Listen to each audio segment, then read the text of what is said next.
کہ شیطان جب تک تو بند تھا ہم اللہ کے بندے تھے, ہم اس کی عبادت کر رہے تھے, اب تو آزاد ہو گیا, اب ہم تیری بات مانیں گے. یہ کتنا رانگ میسج ہے.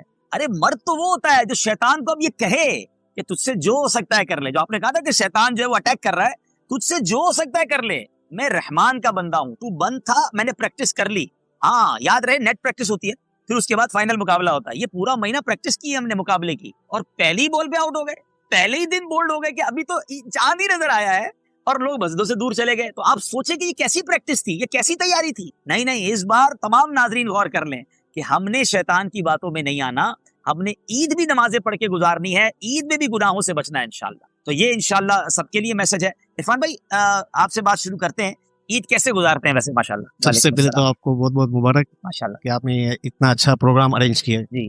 عید کا تو یہ ہوتا ہے کہ سارا سال ایک انتظار ہوتا ہے. اچھا, عید کا ایک خوشی کا دن ہوتا ہے, خاص طور پر چھوٹے بچے ہوتے ہیں وہ عید کی نماز کی تیاری کرتے ہیں اور ان کو بہت خوشی ہوتی ہے ماشاءاللہ کہ عید کی نماز ظاہر سی بات ہے سال میں ایک بار ہی ہوتی دو ہے. بار آتی ہے بقرعید دوسری ہاں تو سال کے بعد جو آتی ہے, تو اس وجہ سے بچوں میں بھی وہ خوشی ہوتی ہے. اچھا دوسرا یہ میں کہوں گا کہ عید ایک اتنا خوشی کا دن ہے کہ جتنے بھی کسی سے گلے شکوے ہوں, اس دن انسان ایک مسلمان ایک دوسرے سے گلے مل کر ساری گلے شکوے دور ہو جاتے ہیں اور محبت بھرا پیغام ہوتا ہے.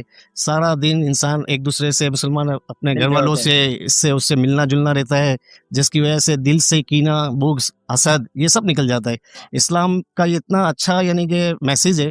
بلکہ عید کی نماز ہی ایسی ہے کہ نماز پڑھتے ہی فوراً انسان ایک دوسرے سے جب گلے ملتا ہے تو اس وقت ساری یعنی کہ یہ تو عرفان بھائی ایک اور پہلو کی طرف لے گئے. ویسے ناظرین سوچئے کہ یہ جو کہہ رہے ہیں اگر ایسا ہے تو بہت اچھی بات ہے, تو زبردست ہو گیا نا کہ گلے شکوے دور ہو گئے اور دل صاف ہو گئے.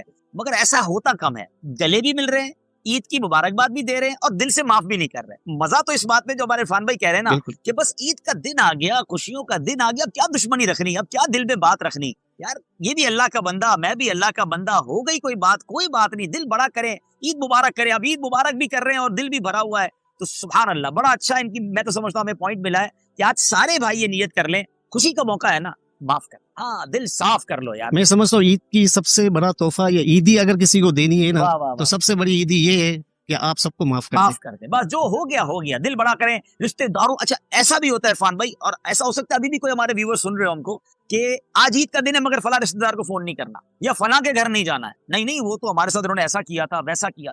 یہ کیسی خوشی ہے کہ آپ کسی مسلمان سے دور ہیں. ایسا نہ کریں, دل بڑا کریں, سب کا بھلا سب کی خیر, کوئی بات نہیں, معاف کر دیں, تحفہ بھجوا دیں یا ان کے گھر چلے جائیں, ان کو بھی کہیں آج عید کا دن ہے میں معاف کر دیں. اللہ کرے کہ یہ خوشیوں کے ساتھ امید بنائے. اچھا میں ایک اور بات بھی آپ کے توسط سے شیئر کرنا چاہ رہا ہوں. جو معافی کا معاملہ ہے نا, انسان اپنے دماغ میں ذہن میں دل میں جو چیزیں بھر کر رکھتا ہے دوسرے کے بارے میں حسد کر کے یا دوسری چیزیں, وہ اپنے اوپر ہی ڈپریشن کا شکار ہو جاتا ہے, بیماری ہو جاتا ہے وہ. تو بہتر یہ ہے کہ اپنے آپ کو اس کی سب سے بہترین دوا یہی ہے کہ معاف کر دے, دل خالی کر دے, بس ختم کر دے, اس کو معاف کر دے. اس میں آخرت کے لیے بھی اس کے لیے اچھا ہی ہے, اور جو دوسروں کو معاف کرتا ہے اللہ پاک اس کے لیے معاف کرتا ہے. اچھا بڑی کمال کی بات کی عرفان بھائی, آپ کو تو ہمیں اگلے پروگرام میں بلانا پڑے گا. دیکھیں یہ کئی لوگوں سے کئی باتیں سیکھنے کو ملتی ہے نا کہ اصل فائدہ تو ہمیں. آصف بھائی کیا کہیں گے آپ, ہم نے کسی سے حسد کیا ہوا ہے نا, ایکچولی ہم نے اپنے اوپر ہی بوجھ لیا ہوا ہے, اس کو تو ٹینشن ہی نہیں ہے, نیند آپ کو نہیں آ رہی, سوچ اس کے بارے میں آپ رہے, دل پہ بوجھ آپ کے کہ یار اس نے ایسے کیوں کہا تھا, وہ اچھا ترقی کر رہا ہے تو پرابلم ہے, تو ٹینشن تو آپ نے اپنے اوپر لی ہوئی ہے, ڈپریشن الگ چل رہا ہے, بیماری الگ چل رہی ہے. تو بھائی اپنے آپ کو بھی فریش کرو, معاف کرو اور انجوائے کرو. کیا کہیں گے, عید کا پیغام کیا دیں گے آپ؟ ٹاپک تو جو اگر معافی کا چل رہا ہے تو بھائی کی میں نے بات سنی ہے کہ اس سے اچھا تحفہ کوئی ہو ہی نہیں سکتا کہ دل سے معاف کر دیا جائے, اور دل سے معاف کرنا ہی بنتا ہے. اور آپ نے بھی یہ توجہ میں دلائی ہے کہ آپ واقعی اگر ایسا ہو جائے نا تو پھر تو مدینہ ہو جائے, بڑا آسان ہو جائے گا, بہت اچھا ہو جائے گا, معاشرے میں کتنی خوشیاں آ جائیں گی. اچھا یہاں میں ایک اور بات بھی ناظرین آپ سے کرنا چاہوں گا. میں اور آپ سب کیا چاہتے ہیں, اللہ ہمیں معاف کرے ہمارے سارے. اچھا ہم کہتے ہیں کہ اللہ کے بارے یا اللہ میرے صغیرہ بھی گناہ معاف کر, میرے کبیرہ بھی معاف, میری ہر غلطی معاف کر دے. اچھا ہے بڑی لاجیکلی بات, تھوڑی گہری ہے, سمجھ سنیے گا. میں رب سے یہ چاہ رہا ہوں کہ اے اللہ تم میری ہر غلطی معاف کر دے. سوال یہ تم نے دوسروں کی غلطیاں معاف کی ہیں, ہم کسی کی غلطیاں نہ معاف کریں, اللہ میری غلطیاں معاف کر دے. بھائی پہلے آپ بندوں کو تو معاف کریں نا, اور پھر اللہ سے عرض کریں کہ مولا میں نے بندہ ہو کر تیرے بندوں کو معاف کر. اے اللہ تو کریم ہے نا, تو رحیم ہے, تو آج عید کی خوشیوں میں مجھے بھی معاف کر دے. آپ بلیو کریں, آپ دل بڑا کر لیں, بہت اچھا ہو جائے گا. آصف بھائی ویسے نارملی عید کیسے گزرتی ہے, عید والے دن کیا کیا کرتے ہیں, کچھ بتائیں نا ہمارے ناظرین. سر نارملی بس عید کی جو تیاریاں ہوتی ہیں عموماً اصل میں عید تو بچوں کی ہوتی ہے, اور بچیاں ماشاءاللہ میرے گھر میں تو بچیاں زیادہ ہیں ماشاءاللہ, تو ماشاءاللہ جو ان کی تیاریاں, کپڑوں کی رات سے ہی تیاریاں ہوتی ہیں.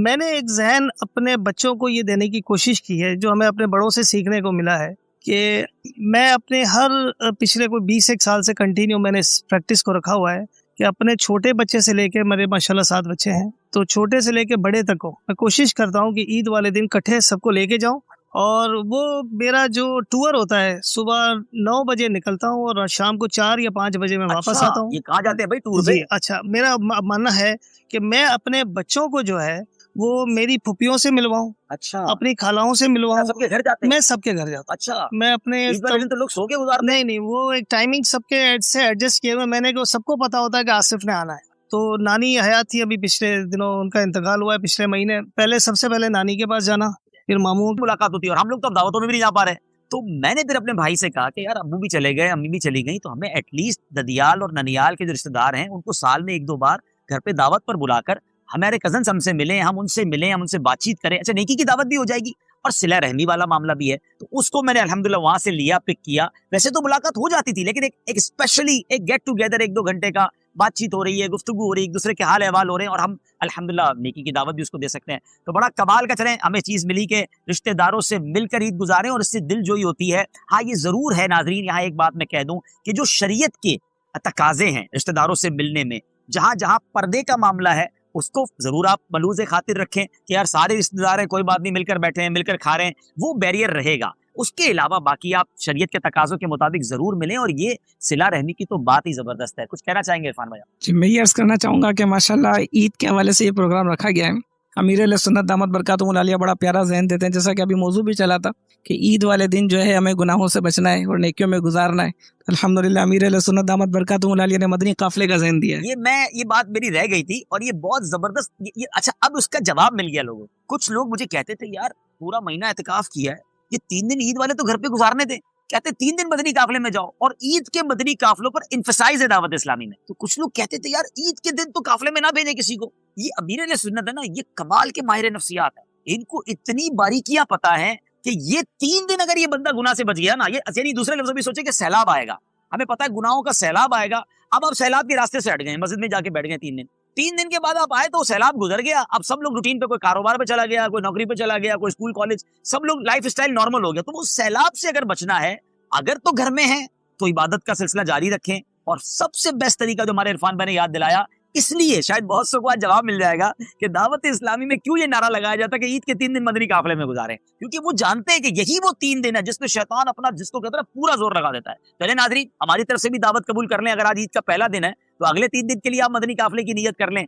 تو انشاءاللہ یہ عید کی ایک اور خوشی کا جو ہے وہ انداز ہو جائے گا۔ سبحان اللہ، ماشاءاللہ کئی عاشقان رسول 1 ماہ کا اعتکاف بھی کرتے ہیں اور امیر علیہ سنت اور پھر چاند رات سے مدنی قافلے میں سفر بھی کرتے ہیں۔ کیا بات ہے، ماشاءاللہ۔ ہم احمد بھائی سے بات کرتے ہیں۔ احمد بھائی ماشاءاللہ آپ کیسے ویسے نارمل عید بناتے ہیں؟ سب سے پہلے تو ایک دن چاند رات سے ہی جو ہے نا بچے جو بھی ہوتے ہیں نا بہت ایکسائٹیڈ ہوتے ہیں، ایکسائٹیڈ ہوتے ہیں، اور کپڑے پہلے سے ہی جو ہے نا وہ نکال کے رکھتے ہیں اپنے، صبح یہ پہننا ہے، اور آپ جیسے عید کی نماز پڑھ کے آئیں گے تو ہم پھر اپنی فیملی سے ملنے کے لیے جائیں گے، لیکن عید کی نماز پڑھنے کے بعد میں ایسا سوچتا ہوں کہ پہلے ہمیں قبرستان جانا چاہیے۔ واہ واہ، جو ہمارے ساتھ نہیں ہیں ان سے پہلے ملاقات کریں، ان کو وہاں پہلے اپنا سلام پیش کیجیے، اور پھر اس کے بعد اپنے جو بڑا پیارا کام ہے، اور یہ اچھا کام ہے عید والے دن قبرستان جانا، اور بڑا جس کو کہتے ہیں نا کہ ہارٹ ٹچنگ جملہ کا ہے کہ وہ جو ہمارے ساتھ نہیں ہیں عید کے دن ان سے ملنے جائیں۔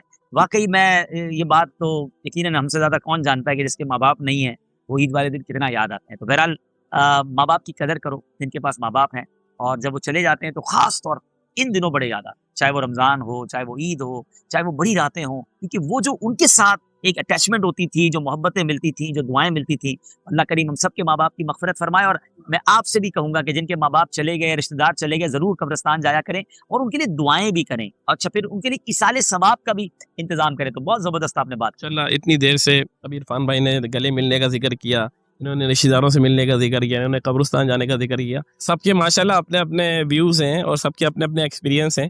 میں آپ سے ایک سوال یہ پوچھنا چاہوں گا کہ آپ علیہ الصلوۃ والسلام جو ہے نا ان کی عادت کریمہ کیا تھی، عید آپ علیہ الصلوۃ والسلام کس طرح گزارتے ہیں؟ سبحان اللہ سبحان اللہ۔ نبی پاک کی بہت ساری سنتیں اور پیارے آقا کے طریقے کتابوں میں لکھیں، جیسے عید الفطر ہے تو اس میں یہ ہے کہ کچھ کھا کر یا میٹھا کھا کر عید کے لیے جائیں، پھر تکبیر آہستہ آواز میں پڑھنی ہے، جب بڑی عید کو جاتے ہیں تو بڑی آواز میں تکبیر پڑھنی ہے. پھر نبی پاک کا بھی انداز تھا کہ عید کے لیے جاتے ہوئے ایک راستے سے جاتے، واپسی دوسرے راستے سے تشریف لاتے، تاکہ دنیا کو پتہ چلے، وہاں کے لوگوں کو پتہ چلے کہ مسلمان کتنی بڑی تعداد میں ہیں. پھر اس کے بعد معانقہ کرنا، ملاقات کرنا، لوگوں کو مبارکباد دینا. تو یہ سرکار دو عالم علیہ الصلوۃ والسلام کا طریقہ. لیکن یہ بات وہی آ جاتی ہے کہ ہماری خوشیاں جو ہے نا، آصف بھائی ایک میرا درد ہے، میں چاہتا ہوں آج اس کو ہم تھوڑا سا ڈسکس کریں مل کر. ہلکی سی بات اس پر ہوئی تھی، تھوڑا اس کو اور ایلوبریٹ کرتے ہیں کہ یہ پتہ نہیں کیا شیطان نے گیم کی ہے ہمارے ساتھ کہ جب بھی ہم خوشی مناتے ہیں نا، پتہ نہیں کیا خبط سوار ہو جاتا ہے کہ اس خوشی میں اللہ کو ناراض کرنے والا کام کہیں نہ کہیں سے ایڈ کر دیتے ہیں. اب عید بڑی انعام کا دن ہے، یعنی اس دن تو مغفرت تقسیم کرنے کے وعدے ہیں، مگر اس دن گانے باجے ناچ گانے، روڈوں پہ آپ دیکھتے ہیں اسپیکر لگ جاتے ہیں، لوگ بے حیائی کی طرف جا رہے ہوتے ہیں، فلموں کی ٹکٹیں بک ہو جاتی ہیں. اچھا عید میں یہ ہوا. اچھا اب آگے چلتے ہیں برتھ ڈے. پہلے تو اولاد کی بڑی تمنا ہے، بڑی دعاؤں سے اولاد ہوئی تو اس کی جو پارٹی کی، اس میں کوئی نہ کوئی گانے باجے ناچ گانے ہو گئے. برتھ ڈے ہوئی تو جناب برتھ ڈے کے اندر کوئی نہ کوئی غلط کام کرنا ہے. اچھا جناب شادی ہوئی، اللہ اکبر، پہلے تو ماں باپ کتنی دعائیں کرتے ہیں بچوں کی شادی ہو جائے، اللہ اچھا رشتہ دے دے. جیسے ہی شادی ہوئی تو شادی کے تو اتنے فنکشنز اور ایسے ایسے کام غلط ہونا شروع ہو گئے کہ میں کہوں تو غلط نہیں ہوگا کہ کون سا گناہ ہے جو شادی میں اب نہیں ہو رہا. پھر آگے چلے، نیا گھر اللہ نے دیا نا، نعمت ملی، اس نئے گھر میں دوستوں کو بلانا ہے تو کوئی ایسا کام کرنا ہے جس میں رب ناراض ہو جائے. نیا بزنس شروع کیا، کوئی انوگریشن ہے، چاہے آپ کے جناب پروجیکٹ کی انوگریشن ہے، کوئی آپ کی دکان کی انوگریشن ہے، افتتاح ہے، تو اس میں بھی بعض اوقات ایسے کام ہو رہے ہوتے ہیں جو نہیں ہونے چاہیے. یہ کہاں سے شیطان نے گیم کیا ہے کہ عقل کیا کہتی ہے کہ جب جو مجھے دینے والا ہے اس کا میں تھینکس کہوں گا، اس کا شکریہ ادا کروں گا، نہ کہ اس کو ناراض کروں گا. تو ہم اتنے عجیب ایک دورائے پہ آ کے کھڑے ہو گئے ہیں کہ خوشی اور گناہ یہ ساتھ ملا لیا ہے ہم نے. آج اگر ایک میسج لے لیں نا ناظرین، میں سمجھتا ہوں میرا یہ پروگرام قبول ہو جائے گا، پروگرام وصول ہو جائے گا، کہ آج ایک میسج لے لیں کہ وہ کیسی خوشی ہے کہ میں تو خوش ہو رہا ہوں، میری فیملی خوش ہو رہی ہے، میرے دوست خوش ہو رہے ہیں، اور میرا رب ناراض ہو رہا ہے. مجھے خوشی دینے والا ناراض ہو رہا ہے، باقی ہم انجوائے کر رہے ہیں. یہ کیسی خوشی ہے؟ مجھے اس کا جواب دے دیں. ایک نیت کر لو، آج میں خوشی آئندہ ایسے مناؤں گا کہ میں بھی خوش، میرے بچے بھی خوش، اور میرا رب بھی راضی. Simple is that. اور اس فارمولے میں رانگ کچھ نہیں ہے. اچھا جب اللہ کو راضی کر کے خوشی بنائیں گے نا، شکر کر کے منائیں گے، تو اللہ کیا فرماتا ہے؟ لَإِن شَكَرْتُمْ لَأَزِيدَنَّكُمْ. تم میرا شکر ادا کرو میں تمہیں اور عطا کروں گا. یعنی اٹ مینز میری خوشیاں ملٹیپلائی ہونا شروع ہو جائیں گی. ہم نے یہ دیکھا ہے کہ بہت سارے لوگ خوشیاں مناتے ہیں، بڑا انجوائے کرتے ہیں، گانے باجے ہلا گلا بے حیائی، تھوڑے دنوں بعد ان کو اس خوشی کو نظر لگ جاتی ہے. شادی کی تو اولاد نہیں ہو رہی، بچی پریشان ہے، یار میں نے اتنا بڑا کروڑوں روپے خرچ کیے تھے اور بچی اپنے گھر میں خوش نہیں. بس تم نے اس شادی میں رب کو کتنا ناراض کیا تھا، تم نے اس کاروبار کے شروع کرنے میں کتنا ہنگامہ ڈھول تماشا کیا تھا، کاروبار بیٹھ گیا. اگر اسی کاروبار میں تم اللہ کا شکر ادا کرتے ہیں، ذکر اذکار کرتے، اللہ رسول کی باتیں کرتے، قرآن خوانی کرتے، غریبوں کی مدد کر دیتے اتنے پیسوں میں. آصف بھائی اس میں کچھ بات کریں. مجھے تو ابھی پتا چلا ہے کہ کراچی کی بات ہوئی ہے کہ پچھلے دنوں یہ ٹرینڈ چلا ہے کہ ایک ایک شادی میں ایسے ایسے گلوکار اور ایسے ایسے اداکار بلوائے جا رہے ہیں کہ ایک ایک فنکشن میں ان کو فنکشن پرفارم کرنے کے 1.5 کروڑ روپے دیے جا رہے ہیں. اب آپ بتائیں اس میں تو کتنے بچوں کی شادیاں ہو جائیں گی.